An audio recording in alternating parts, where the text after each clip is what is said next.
నమస్కారం star hospital సుఖీభవకు స్వాగతం। ఈ రోజు సుఖీభవలో యుక్త వయసులోనే మోకీళ్లలో గుజ్జు తగ్గిపోయినప్పుడు సెల్ ఇంప్లాంటేషన్ చికిత్సతో తిరిగి గుజ్జును ఎలా పెంచవచ్చో తెలియజేసే ప్రత్యేక కథనాన్ని మీకు అందిస్తున్నాం।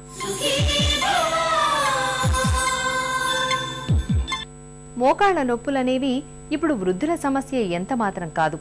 ఇవాళ చాలా మందిలో 25-30 ఏళ్లకే మోకాళ్లలో నొప్పులు మొదలైపోతున్నాయి।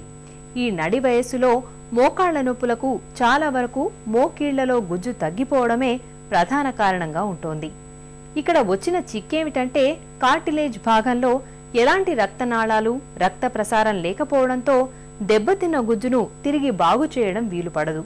అయితే ఇటీవలి కాలంలో అందుబాటులోకి వచ్చిన సెల్ ఇంప్లాంటేషన్ థెరపీ సాయంతో కీళ్లలో తగ్గిన గుజ్జును తిరిగి చక్కగా పెంచవచ్చని చెబుతున్నారు। మోకీళ్లలో గుజ్జును పెంచే సెల్ థెరపీ గురించిన ప్రత్యేక కథనాన్ని ఇప్పుడు చూద్దాం।